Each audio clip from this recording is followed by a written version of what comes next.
when we are learning literature, we should know these poetic devices, or we call it figurative speech as well, or poetic techniques. Now in Sinhala also we come across some techniques. When something is said again and again, it's something to highlight the thing, repeating the thing.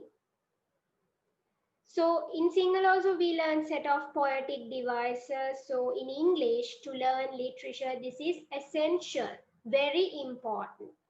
So first I'm talking about the poetic devices related to sound.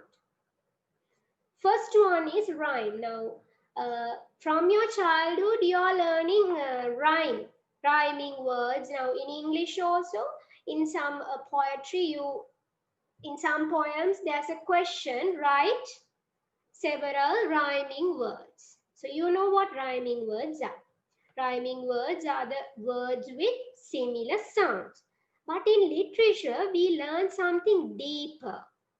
So, there rhyming schemes are there. So we learn those things as well. So the first thing is rhyme, the agreement in sound between words or syllables helps to hold the poem together. So these are the similar words, similar sounds, words with similar sounds, so that you know. So the first thing we learn is monorhyme. Monorhyme. So every single line has the same rhyming sound at the end. So you can see this. Every single line has the same rhyming sound. Now in this quatrain, there are 4 lines. We call it quatrain.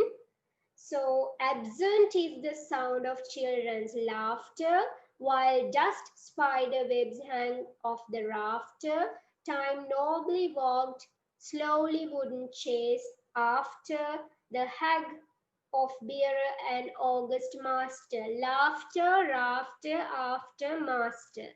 So if we put A for the first sound, the same thing is going in the second line. Rafter, after, master.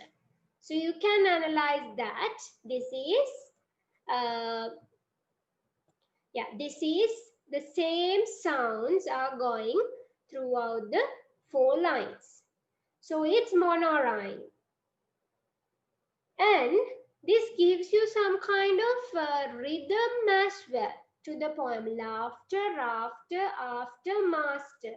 So to relieve monotony. Monotony means, now when you read the same thing again and again, you feel bored. So to avoid that, to avoid the boredom, the writer is using this kind of monorhymes to avoid the boredom. Well, so this is the first rhyming scheme we learn, monorhymes. Then there's another important one here, that is heroic rhyming couplets. So these may be some unfamiliar words for you, but once you study literature continuously, these words will be familiar for you. So don't think much about these things. You will understand. If you don't understand this at this moment, when we are discussing the poems, you will definitely understand these things.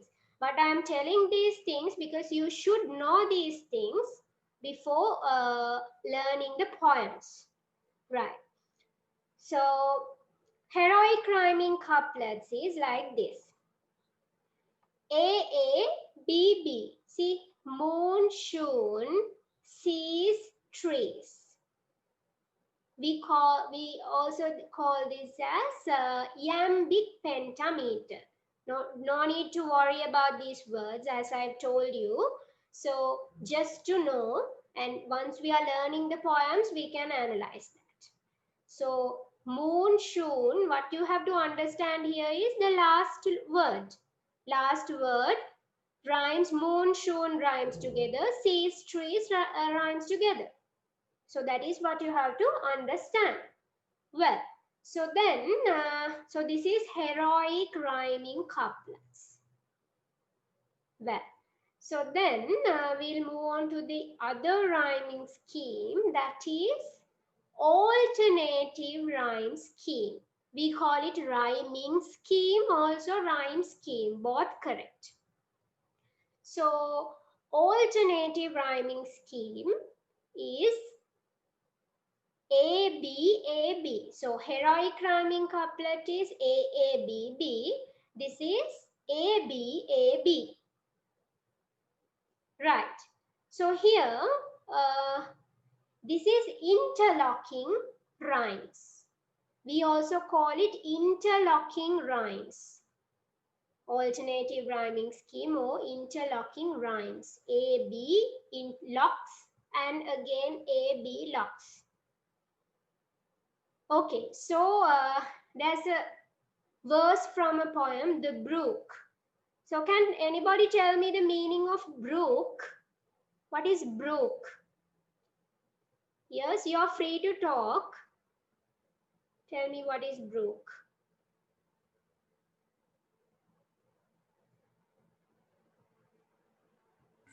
Dupat. No, it's like there are several meanings for this. One is if we take the verb, take it as a verb, it's like to enjoy, to earn something, or to use something, right? Or else if we take it as a noun, it's a marshy ground. Marshy ground, a ground with mud, right? And or we call it a stream. So we have to analyze the meaning of the word once we go through the poem. Yes, a small stream, good. Yeah, we also call it a small stream. You know, a small river-like thing, a small waterway. That is a stream, right? So I come from horns of coot and hern. So horns are a feeding place, and coot is a bird, and hern is the corner. It's the corner. Then I make a sudden sally. Sally means swallow, and a sparkle out among the fern. Fern is a plan, and to bicker down a valley. So valley is nimna a ground. Well, so however you just have to understand here is the rhyming words hern, fern rhymes together. Sally, valley rhyme together. So that is what you have to remember here. So those we call alternative rhyme scheme, or we call it interlocking rhymes. Well, then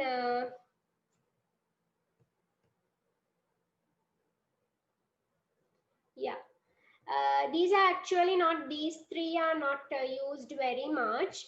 In your poems for O-level syllabus, most of the times you can see heroic rhyming couplets or alternative rhyme scheme. So once we go through the poems, you will understand it further. Right. So these things are just to know. There are some other rhyme schemes if you study literature for your higher studies, so more deeper, then you will understand. Then you will have to learn these things as well. This is just to know. So it's iambic hexameter if it comes A B B C C, or iambic tetrameter A B C Z, and there is a limerick. Here I have mentioned the limerick as well. We call a limerick when it says A, and limericks are usually used to arouse, to suggest, or to imply humor and pleasure. humor, you know, the fun, and pleasure, happiness. So an enjoyment or joy, fun, those things. So the limerick is that there once was a hermit named Green. So there's a hermit. Hermit means a monk. Monk named Green, and it arouses fun, humor, who grew so abnormally lean and flat and compressed that his back touched his chest and sideways he couldn't be seen. AABBA. So that we call limerick, and those things are just to know it all, and it will not be, it is not something to be bothered a lot, because in all our literature we mostly use, you have to remember these two: alternative rhyme scheme, heroic rhyming couplets. All right, that's it. And then we are moving on to the other technique. So from this, I think it's better if you can make a little note of it. So rhythm. Rhythm is also something very important in a poem. In some poems, when we read through the poem, we feel that there is a kind of a rhythm in it. Well, so there, rhythm is caused by a series of recurrences of stressors and pauses in it. So what is the meaning of this? Now when we read through a poem, now we'll go for the earlier one.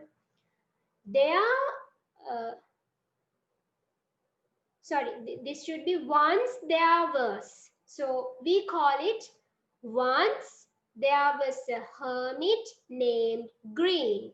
So we have some stressors. Api navattana tang tiyanava. That means we have pauses and we stress some things. Stress some points. In some words we stress that. Once there was a hermit named Green. So we stress the name Green. We emphasize, we highlight the name. So there, when we are reading a poem, sometimes we feel that there's something, at this place we should stop. We should have a pause, and this place we should tell it in a emphasizing way, in a highlighting manner. So there you have to stress the word, and sometimes you pause the words, pause at the points, at some points. So there you have stressors and pauses that is going throughout the poem. So there we find some rhythm in the poem. Sometimes there's a fast moving rhythm. That means we read quickly through the poem. And sometimes there is a slow rhythm, or we also call it light rhythm. Light rhythm. And there is also sometimes in some poems aggressive. Aggressive means angry. Now if the poet wants to show the anger of somebody, there the poet is using some kind of angry tone there. So when we are reading the poem also, we are getting kind of anger. Well, so we are also reading it in an angry tone. Right. Then the other one is heavy rhythm. So heavy rhythm is actually something serious, to tell something serious. Some serious tone has been used there. Right. So actually the earlier one, brook. I come from haunts of coot and hern. I make a sudden sally and sparkle out among the fern to biker down the valley. So this we goes with a fast moving rhythm. It is a fast moving rhythm. But in another one, we may find a light rhythm. We slowly read the poem. Then there's a slow rhythm, and we also call it a light rhythm. Well, So these also you can find when we are analyzing the poems. Just to know, there is a technique called rhythm. We also consider the rhythm of the poem when we are learning poetry. Well, so I think you have already made a note of it. And yeah, so now we'll go for alliteration. There's another technique called alliteration. So this is repetition of the same consonant sound. So consonant sounds are the sounds except the vowel sounds. Sounds in the alphabet except the vowel sounds.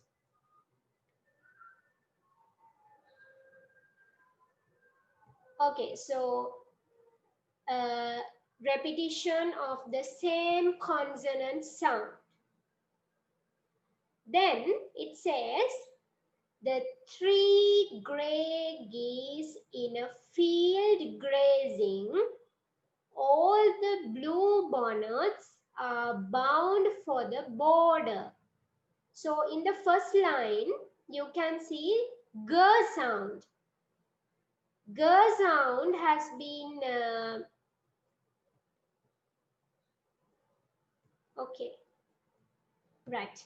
G sound has been taken repeatedly. Grey geese in a field grazing. Can you tell me the repeated sound in the second line? Sorry. Yeah. Can somebody tell me the repeated line in the repeated sound in the second line?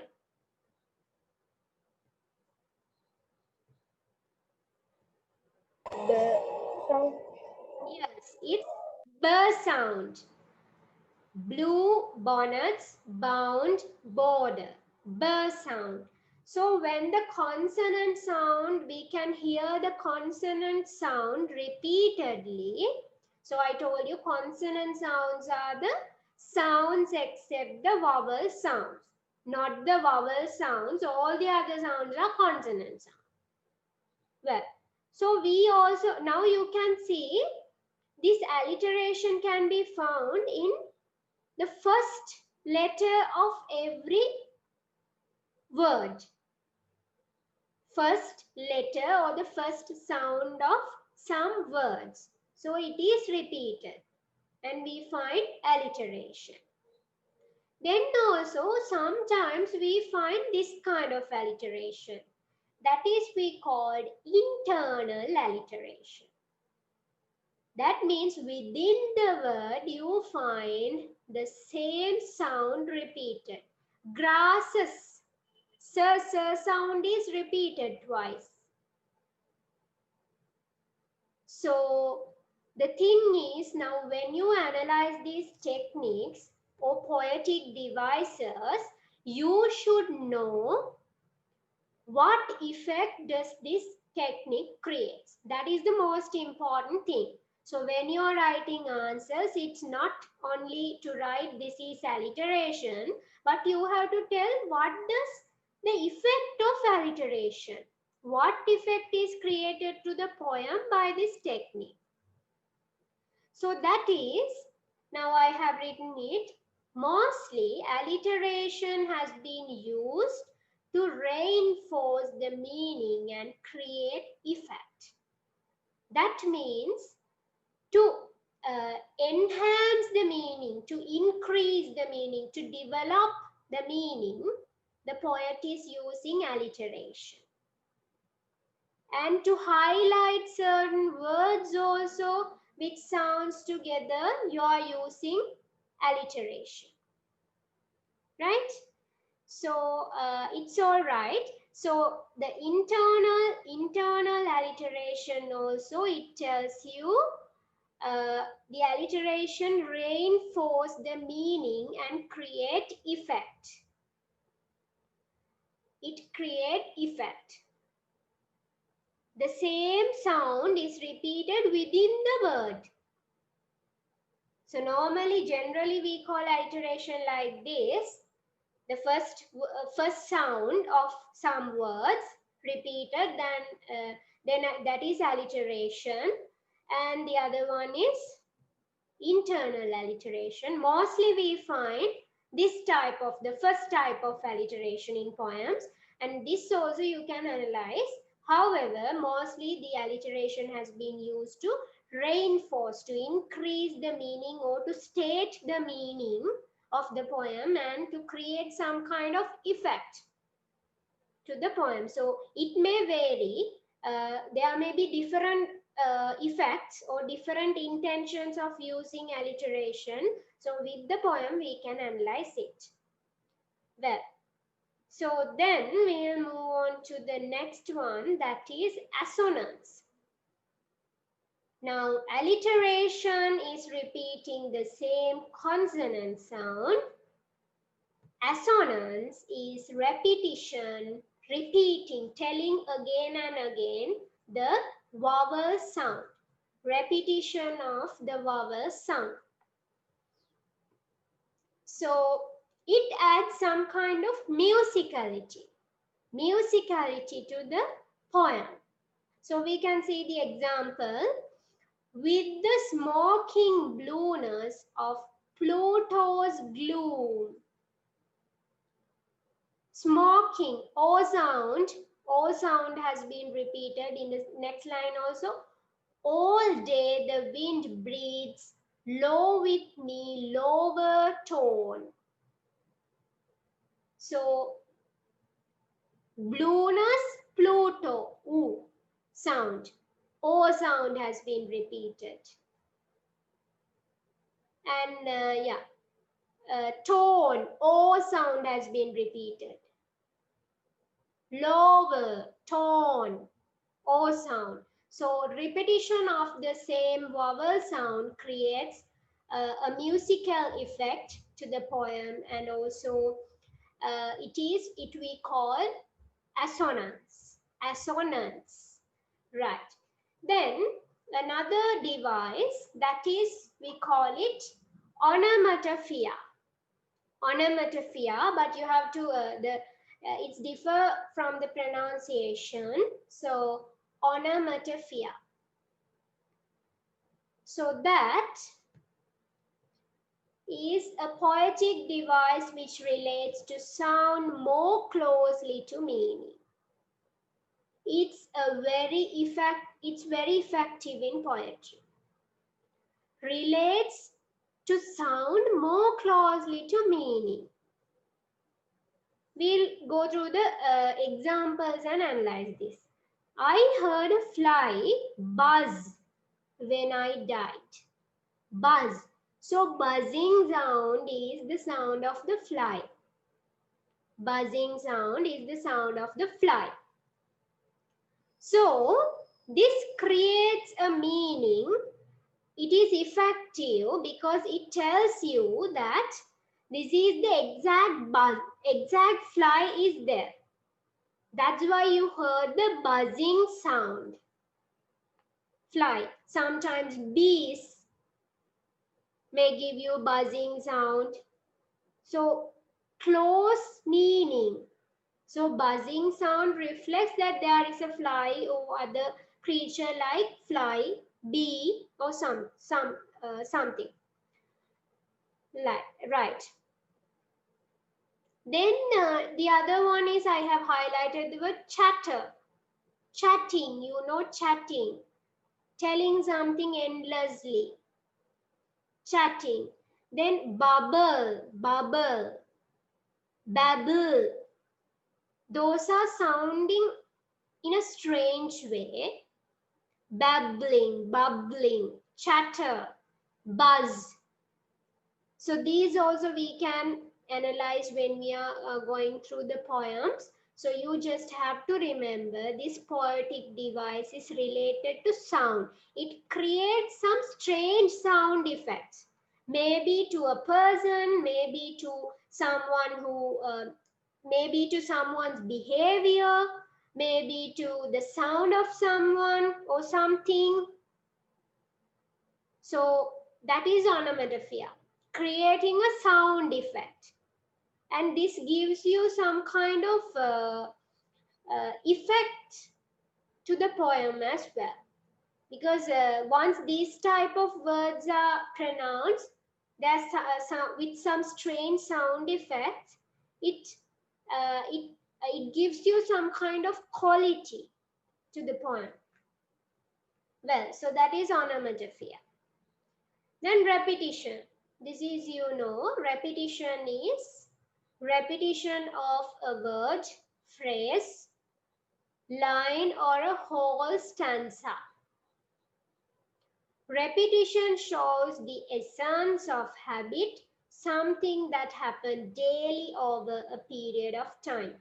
So the main thing is repetition is in a poem, a word has been repeated, told again and again, or a phrase has been repeated again and again, or a whole line have been repeated again and again, or a whole stanza. You know what a stanza is? Verse, kaviyak, ekka kotasak. So that has been repeated over and over, again and again. That is what you call repetition. So now in the other points I am telling what repetition has been used.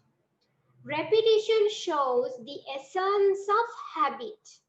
Now habit, that an action that you are doing continuously. Something that happened daily over a period of time. What is happening in a period of time? It's continuously happening without ending. So that is one effect that created by this repetition of words, phrases, or lines, whatever. And the other thing is to show something is continuing. When the poet wants to tell that this thing is continuing over and over, repeatedly, this is continuing repeatedly, then the poet uses repetition, the words that the poet wants to highlight. Maybe a monotonous routine. Now, some behaviors or some actions that we are repeating over and over, or that we are continuing, are maybe monotonous, boring. That shows a boring lifestyle or a boring routine, habit, or action has been repeated over and over again. So that is another thing which effect with the what you call the repetition.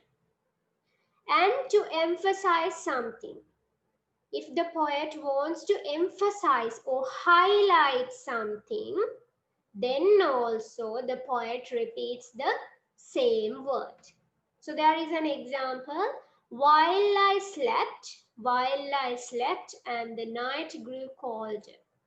So highlighting the thing while I slept in a way, and on the other hand, while I slept is a habit, a routine. So to show that also, the phrase while I slept has been repeated. Well, dear students, if you like to join my Zoom classes, you can drop a message, a WhatsApp message to 076 5785 Then I will let you know how to join the Zoom classes. Thank you everyone for watching, and I'm coming up with the other techniques as well in another video. Thank you everyone.